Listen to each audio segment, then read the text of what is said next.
it seems like one has to make a lot of serious decisions. What should be in my trust? Who should my beneficiaries be?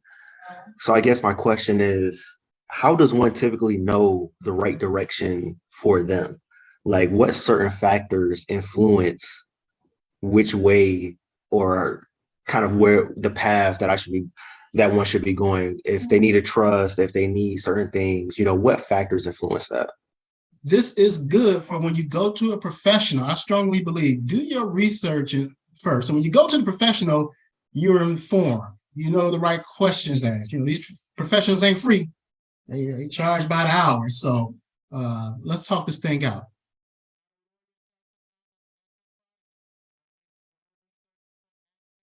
I thought it would be a good idea, or why.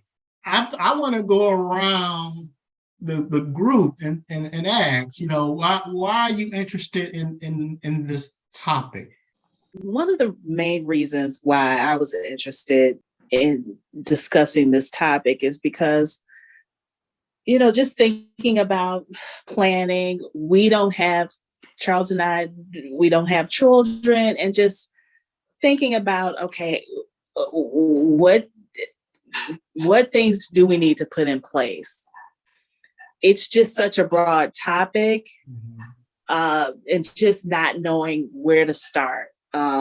What do we do since we don't have children? Just thinking about all of those things. That's really one of the reasons why I wanted to talk about this, just to figure out where to start. What's the first thing that we should do to try and tackle this? Charles, did you have something to add? He said, he was just talking about beneficiaries and, just all of that of our small estate, as he said. I'm relaying this from the other room, but that's really why we wanted to kind of go into this topic, just to think about an approach, especially since we do not have children.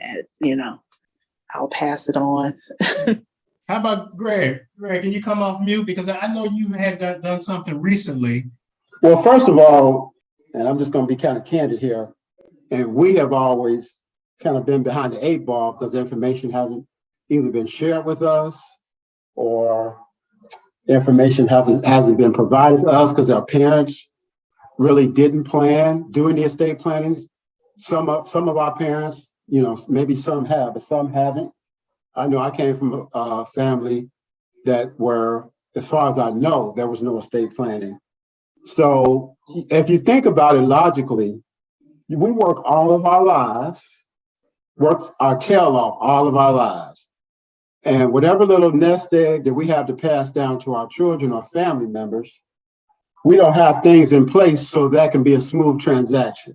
That's the reason why I want to know, because like Ray said, because, when you work 30, 20, or how many years if you're working, and then you've accumulated some things, and then you haven't put any legal documents in place, that goes to the state, if I'm not mistaken. Yeah, and I don't think any of us want to work that hard all of our lives. Or at least we can set up something so our family or children can be the beneficiaries of it. So that's why I have a real interest in it. Peyton, any thoughts? You just want to make sure your name written in that trust agreement? Or what do you think about it, Peyton? No, I think, it's like this is my first time ever learning about estate planning. And ever since I started working on my own, I'm starting to have these questions, what happens if something bad happens to me, something bad happens to my wife, like just thinking about these questions. I didn't think about this before.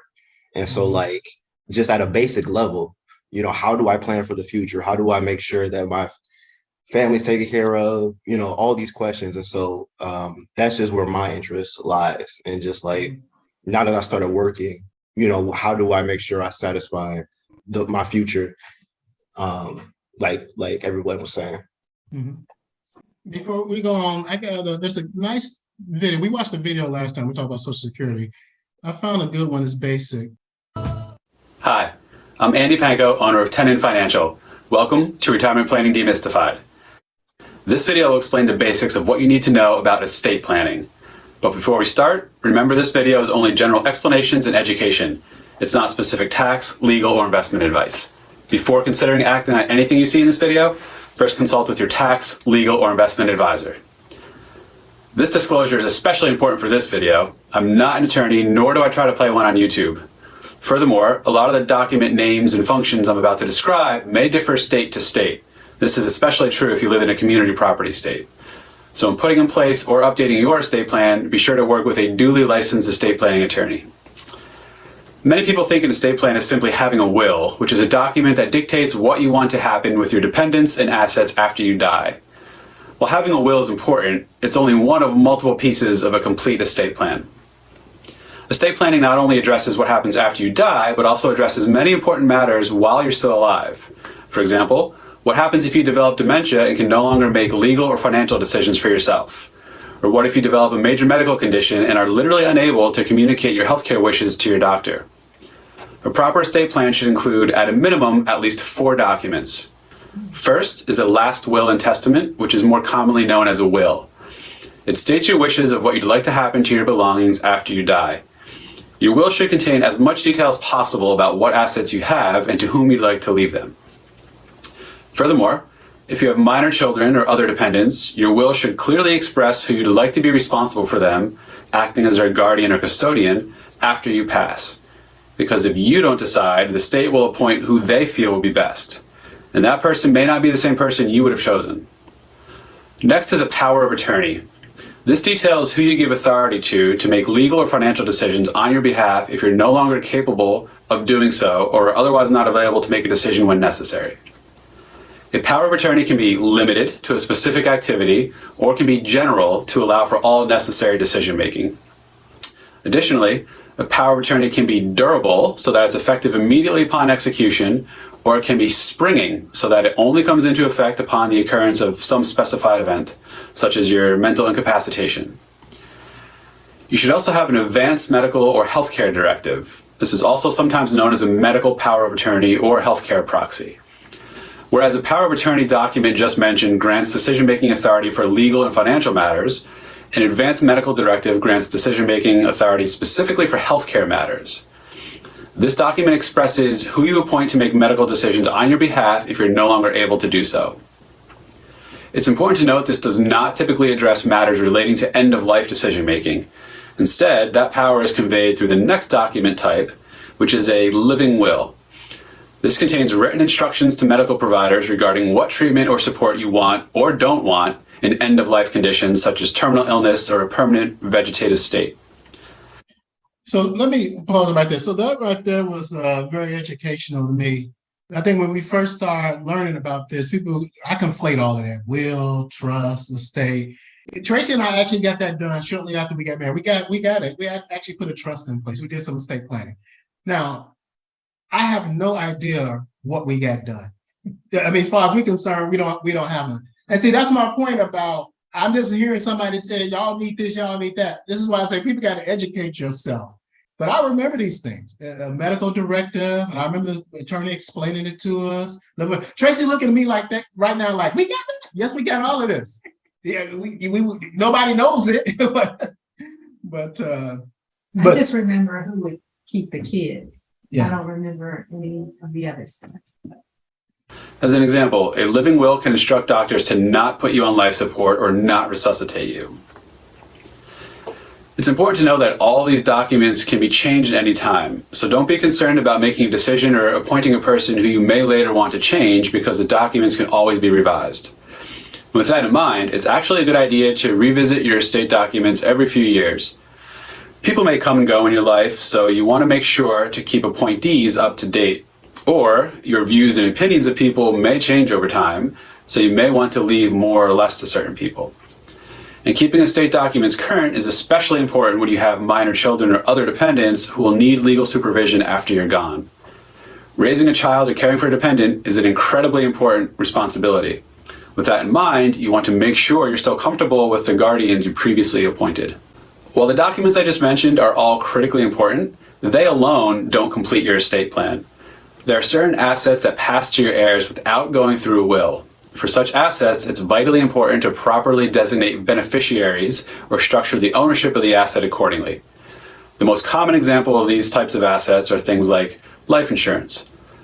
Upon your death, your life insurance policy will pay the benefit amount to whomever you designate as the policy's beneficiary.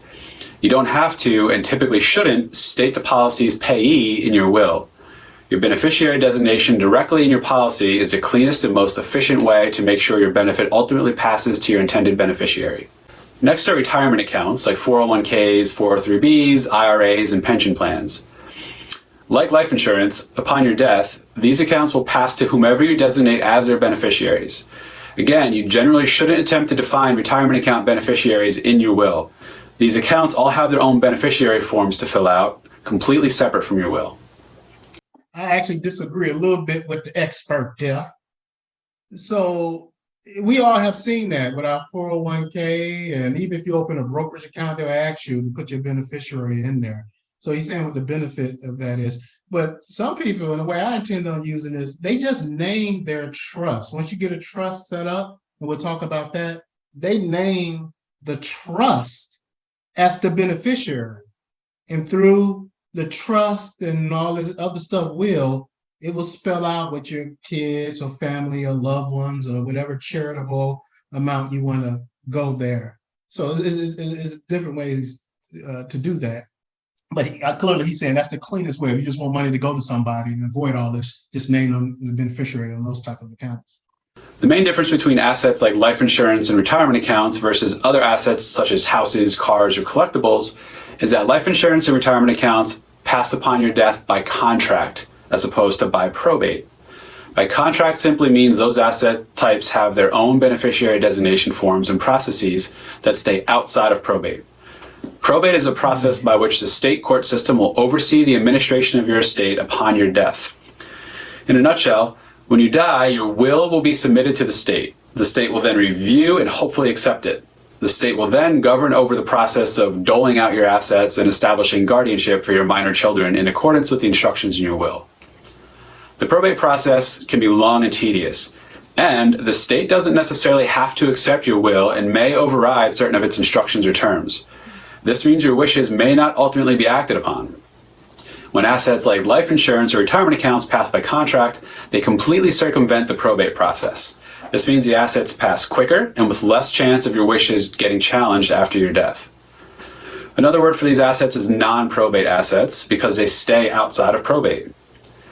Also, because the probate process goes through the court system, your will and estate administration process is ultimately public record.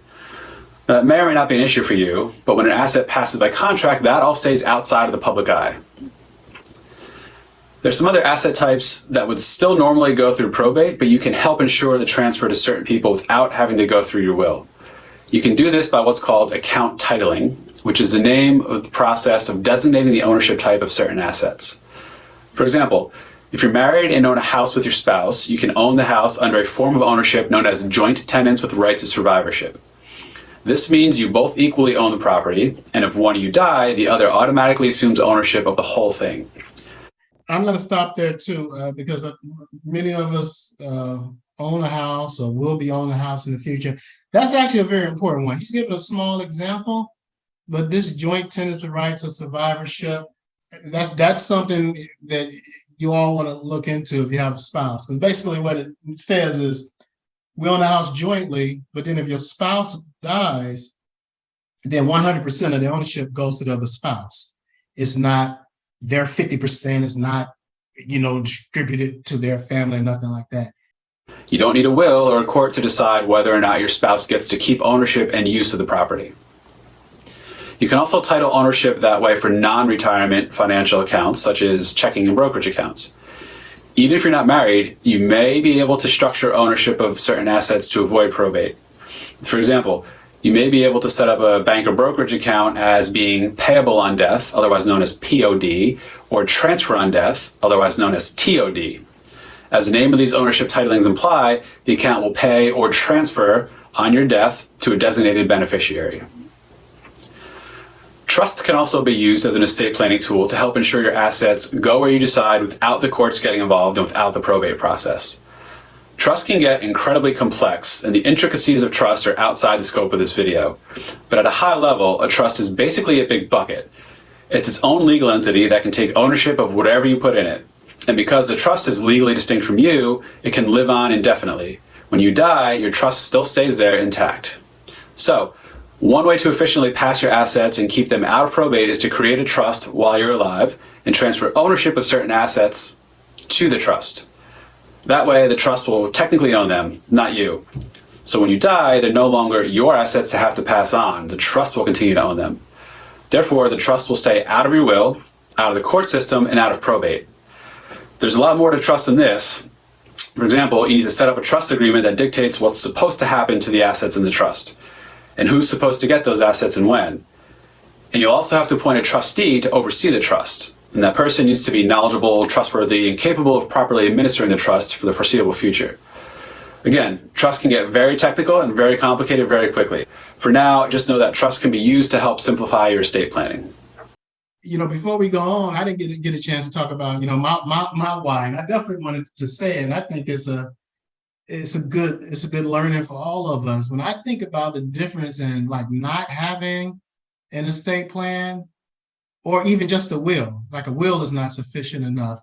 And this is for all of us. If you have a boatload of money, or any money, but if it's a boatload, and your kids or young people inherit it at 18, 19, 20, 21, they're not mature with money. You give anybody, forget a young person, anybody who don't know how to manage money, drop $1 million, $5 million, $2 million in their hands on January 1. By December 31, they spent all that money. What trust does is you can control how much they get and how they spend it and all that if you want to go that far. And that's what he's saying. You can really create these trusts however you want to. You can have any type of stipulation. Like when we get ours updated, one of my stipulations is going to be stuff like, if you ever convicted of a felony, you get nothing. Get up out of here. I'd rather give my stuff to somebody on the street who gonna be doing something, going to school, contributing to society, helping our community, than to a loved one who just gonna jack it all off and squander it. Right. So that's one of my whys why I'm most interested in using this. Just a little bit about estate plan. Like I say, I'm really I got this done. This is just something I was really learning about looking into this myself. It's a plan that you make in advance of your death where you name the people or organizations. You don't have to be people. It could be, you could leave it to charities, colleges, school, whatever. You can leave it to whoever you want to. You can specify that in your estate plan and in your trust, or where you want to leave those things when you die. As you heard him say, the plan can include directives for your assets and your financial affairs, just how you want it doled out. And then it also includes the health directives, which is very important. If you guys haven't done with that end of life thing yet, my brother Greg, Melissa, you probably was privy to that when you were a little younger. That was like very difficult when our mom, Melissa's grandma, got very ill with dementia and Alzheimer's, and just dealing with that, and then trying to get financial things taken care of. So, that just made everything just so difficult and just very emotional because you're already dealing with their condition. And so just running around. So when I finally got power of attorney, just to be able to take care of her affairs and write checks and stuff like that, that's a big one. So that's what estate planning, you do that stuff while you're healthy and got all your faculties, and try not to put your loved ones in that predicament. Once you get in the court systems, you don't have any control where your kids would go if you have kids. Obviously the court gonna say they're trying to do the right thing, but it may not be what you have in mind. And then the other thing is, a lot of people, when they think estate, they think a lot of money. Everybody got an estate. If you own anything, you got an estate. It's just everything you own, So what you're gonna do with it in your absence. So, but yeah, it's worth, I was thinking about it saying, some people say if you don't have a plan for your money, somebody else does. So even if you're not here, you might as well plan it out. The way I see it, you worked a lifetime earning this.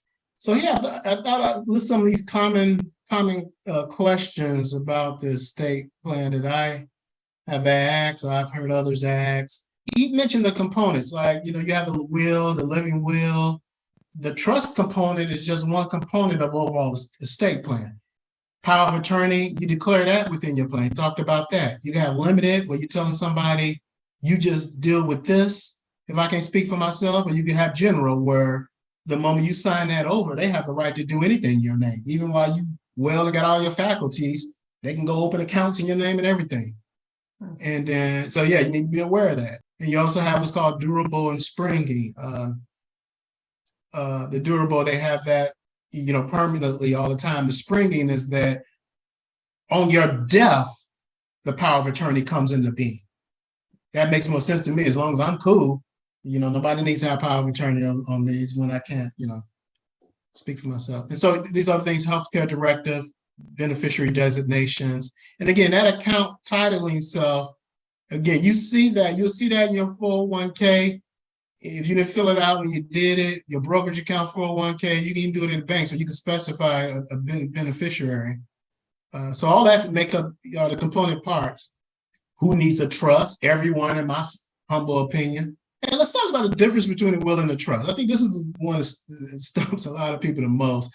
Came up with it's a will is a component of the estate plan, just like the trust is, but the will applies when you die, and a trust applies while you are alive and after you die.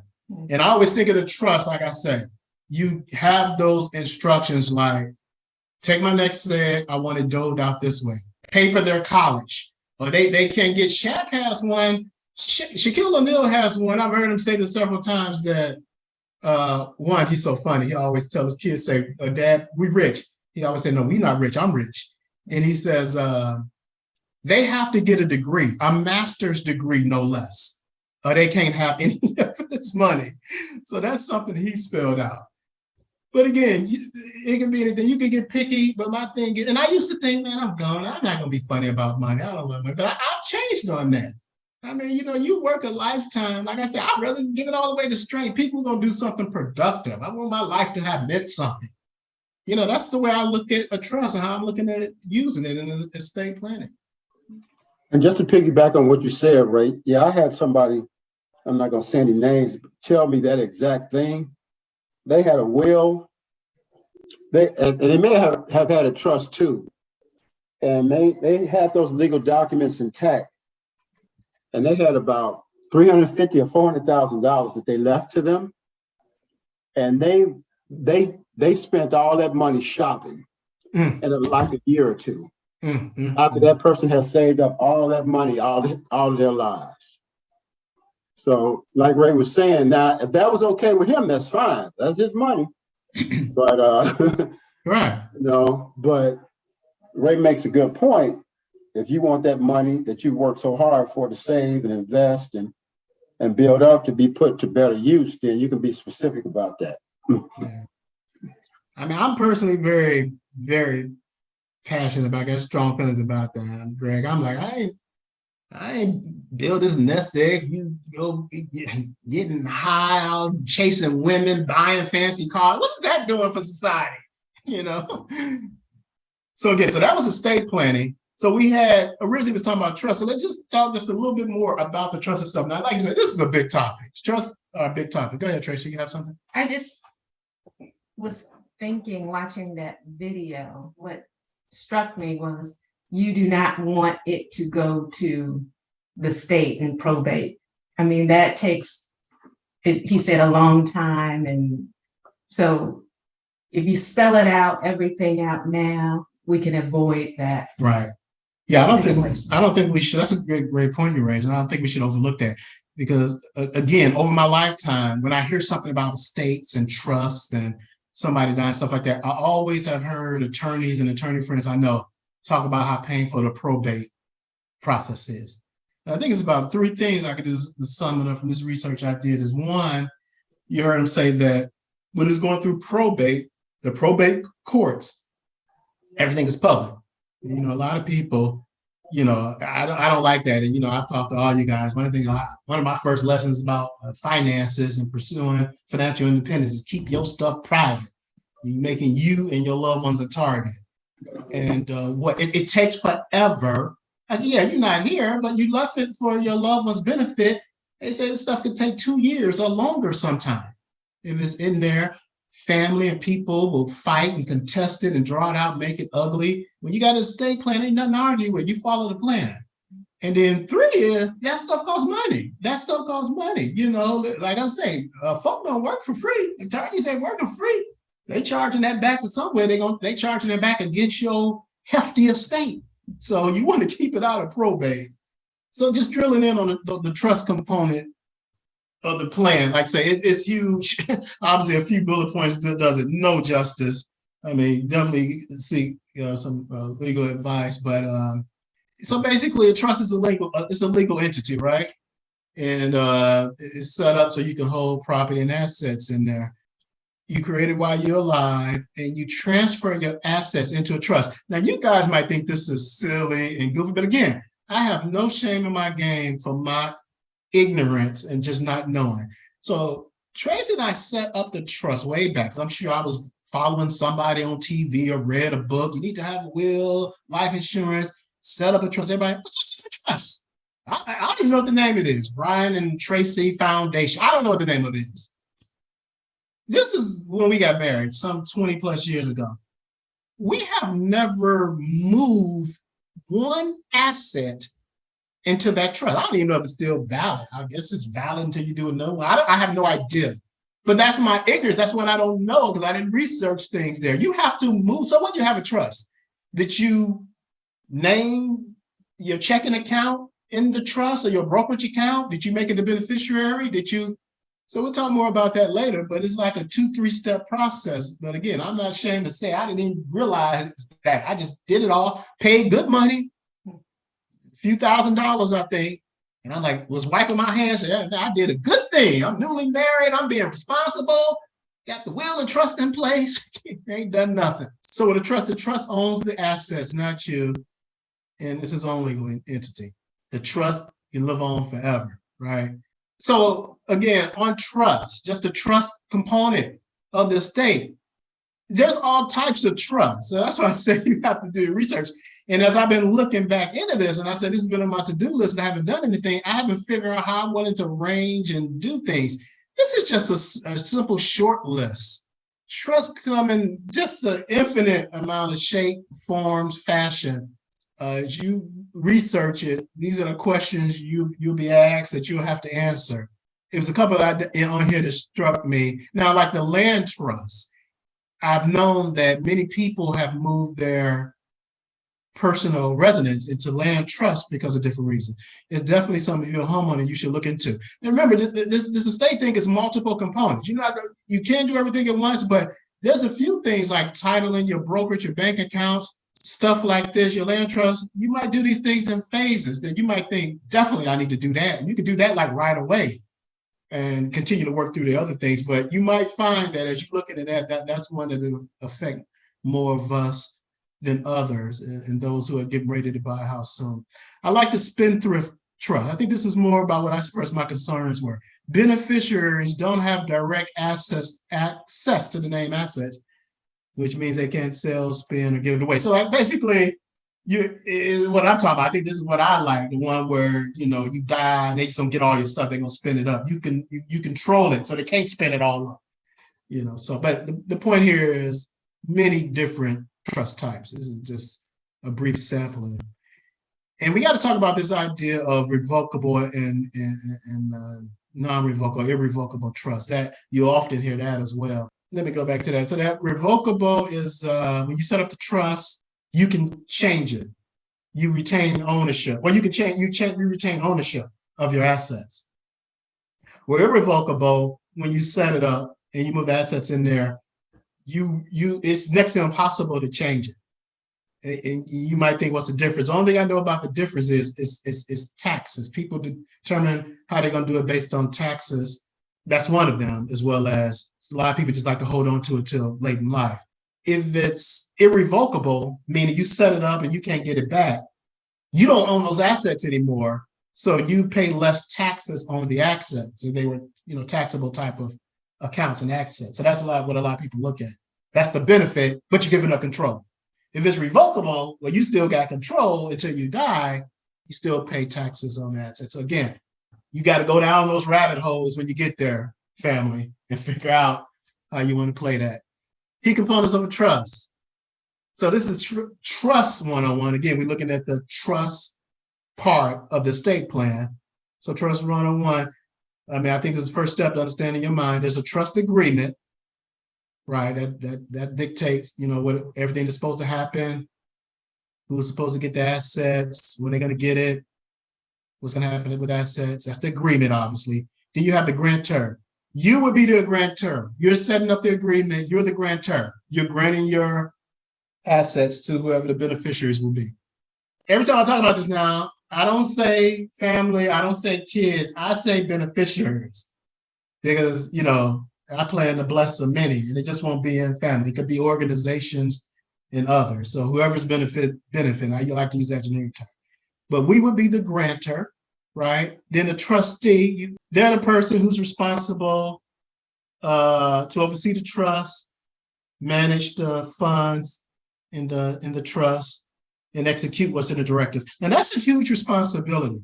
Some people give that to family. I think the prudent people don't leave that to, in particular, if it's a big amount, really complicated, you might want to rethink that. Make sure that family person can handle it, know the responsibility, and don't mess around.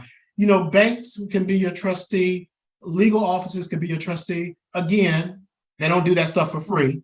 Okay. But I know the uber wealthy, they use like banks and lawyers, but you have a trustee, the person responsible for overseeing your plan, and then obviously the beneficiary who's going to benefit from it. So how to populate the trust. I want to add this because, again, I don't know if I was the only dummy that did not know that you got to actually move your assets into the trust. So there's several ways. One, you can title your assets you own in the name of the trust. Like, you open a brokerage account, it could be in the name of a trust. You have a 401k account. Not 401k, your bank account, you can put it in the name of the trust. So like when you open those accounts, it can be in the name. They're going to want to see all the documents and everything. And then you just can fund it. You can just put money or put assets in there after you open it and it's titled in the trust name. Well, what a lot of people do is when they're thinking about after their death, they just make, like I was saying early on, they just make their assets, the beneficiary of their assets is the trust. They name the trust. That's the beneficiary. So when they die, all those assets move into their trust. Trust is activated. The trustee then has, assets to distribute. Drawbacks of a trust. It costs money. And it's a lot of setup and it costs money. Again, depending on how complicated you get. Some can be simpler, but the more stipulations you have, the more complicated it's going to be with the setup, the more money is going to cost. And, I'm talking about, it can cost several $1,000 if you go into a lawyer and you do something average to very complicated. They can have complex structures and intricate formation and termination procedures. But again, I'm not concerned about that when I'm gone. I'll let the trustee then work that out. And the trustee, which is you, which is us, you're handing over control of those assets. But that's why we're setting it up, right? That's the drawbacks. What about benefits? Protects and preserves your assets. Again, so your kids won't go spending it on drinking and traveling the world and wild spending at 19. A lot of wealthy people use it as a tax tool to minimize their taxes, as I mentioned before. And it helps your loved ones. A lot of attorneys say this. They couch it this way, helps your loved ones manage financial affairs. And what they're saying is a lot of people just can't manage their money. I know I've read of a lot of wealthy people who they have this trust and they kid just can't work a job. They drug addict, they can't do nothing. So they just basically give them a salary every month for the rest of their life so they can be taken care of. They're also good if you got handicap or special needs to take care of someone disabled. Again, someone who can't take care of themselves. And what I think about more is just, money's not everything, but, I do value it. It has value. I want to treat it with respect. So this education, I want to pass it from generation to generation and let somebody see what they could do that was greater with it than I could do. And you don't want that family fighting trade. That's a big one. It limits that. It limits that. Yeah. Wait, say that again. Family fighting. It minimizes and mitigates family fighting over the assets, fighting over the will. Because review your estate planning docs. He's talked about this, and I had somebody else tell me this. So let's say you get your estate plan set up. You got all that stuff, power of attorney, medical director, if you set up a trust. They say you should review it every few years. And here's some other triggers. When you marry, you should look at it again. If you remarry, when you have kids, this could change things, the way it's structured, the way you have it written out. If you divorce, you can have everything go on to your former spouse. So if you get divorced, you want to update that stuff. If you move out of state, that's important because this is governed by state law, right? So what you can do in these legal agreements will vary by state. So if you pack up and move to another state and you have this in place, you want to sit down and analyze that and look at that with an attorney. Obviously, if you come into a large sum of money, if I got $100,000 to my name, I'm gonna feel a little different if I got $1 million, $2 million that I'm leaving behind. I'm gonna scrutinize this a little more carefully in any major life events. I mean, if you come disabled, anything like that. So I think that's kind of common sense. But yeah, just don't do it, set it, and leave it. Just the message is, remember, you should revisit it from time to time. He talked about keeping your appointees up to date, whoever you appoint as the trustee, even your beneficiaries. They might change over time. You might be feeling different about these folk over time.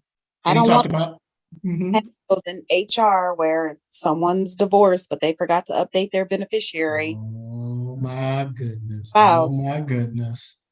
And then they want me to do something about it. Please update your beneficiaries. I can't do that. There you go. Case in point. He talked about this, that some assets pass to your heirs without going through a will. Those are the ones where you can name the beneficiary. He talked about that. Life insurance, retirement accounts, and that sort of thing. But again, that's a part of your plan. That's what you'll be sitting down to do when you're putting all this together. And you'll say, okay, let me go update these beneficiaries, either putting them right in somebody's name or name in my trust. That's a part of it. It should be a part of our plan. And then he talked about this called account titling. Like I say, some of you that own a house, married people in particular, there's different ways it could be titled, but that's how you have things titled is part of what you should be looking at doing as well. It just makes everything smoother. Comments, thoughts? Who's changed their mind? Who thinks they need to do this like yesterday? Well, this has given us a lot to think about and consider. So thank you so much for, just kind of getting us started on, a lot of the information that, we did not know. So thank you. Let me ask you a question. When you're talking about beneficiary, not a beneficiary, but beneficiaries, isn't there the way that you can have more than one beneficiary? Just saying, Yes, and you're right, Charles. Yes, you can. Okay, because I know it's some type of order saying just in case something happens to your first beneficiary. Mm-hmm. Do you have to go back and change this stuff for saying, you left it to a beneficiary. This is beneficiary that you was leaving it to pass on. Mm-hmm. Mm-hmm. So actually, Charles, this is an important point that you bring up because usually when these lawyers do this, they're going to account for it. They're gonna write it out in a way that if something happened, most of that should be accounted for. But if not, that's why I say if you have that would be a major event. Like, let's say maybe the people, if you had kids and you had left your kids to someone and they pass. I mean, that's a major life event. You want to go and then update that plan or something like that. But they go through, lengths to name. Sometimes like that, in a situation like that, they'll name backup here. They may have access from backup people, I think. They did say, yeah. Right. Yeah, that's what I thought. I thought when you even go in there and do that, they will tell you you need to put down 4 beneficiaries just in case something happened to the first one. You know, if your second beneficiary is still alive, that person is the person that's next in line, you know. Right. Because that's how I thought some insurance policies work too. Mhm. Yeah. You know. You're making me think of something else with that question. Like if you don't have these plans in place, like there's a like in our old math classes, there's an order of operations, an order of precedence in the state. If I had some asset title just in my name and something happened to me without any agreements in place, by default is going to go to my wife, Tracy. If something happened to both of us, by default, it goes to our kids. Now, like if we didn't have any kids, it would go laterally to our brothers and sisters. So see, this is where probate would do this stuff if you didn't have any agreements in place saying, no, this is exactly how I want this to flow, you know. Okay. So in our case, you know, the court would give it to our siblings, you know, if something happened to both of us. Okay. Which is why, That's if you don't have a beneficiary. Right. You don't have it in place. In place. Right. Yeah. Before we end, I did have one question. It seems like one has to make a lot of serious decisions. You know, what should be in my trust? Who should my beneficiaries be? So I guess my question is, how does one typically know the right direction for them?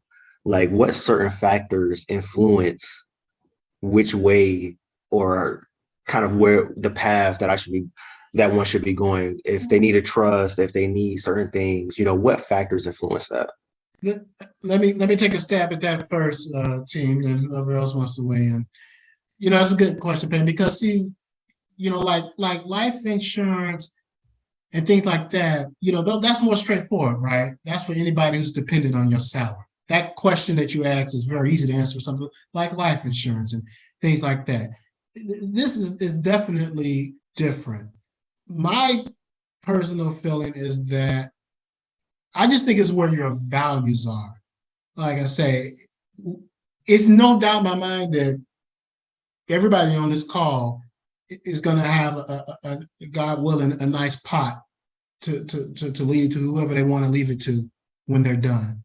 And so my thing is, okay, so what do I value? There's certain things I value. You know, obviously I value my family and my kids. I want to make sure it gets to them. And I want to make sure it's not squandered on day one. For me, I still have 2 minor kids. So sometimes I think if something happens to me today, I got to make sure it's going to college. That would be in my trust that their college be paid for. And then beyond that, for me, that generational wealth painting and doing something for our community, using, and I try to live my life that way. My knowledge, my resources, my spirit for the benefit our community, to do my small part, to help us rise up. And I plan on not leaving like 100% to people, but some portion to like institutions who can carry that forward generations and generations after I'm gone. That's what's in my heart. So I think for something like this, you want to look at that. And I don't think it's too early either, Peyton, because I always think you shouldn't wait till you need it. What you know is you're going to manage your money well. You're going to have something to leave. So I like it that you're on here and you're thinking about that. You know, that's something that you're thinking about and plan it out. You should do that. And you can always change and update it if you like.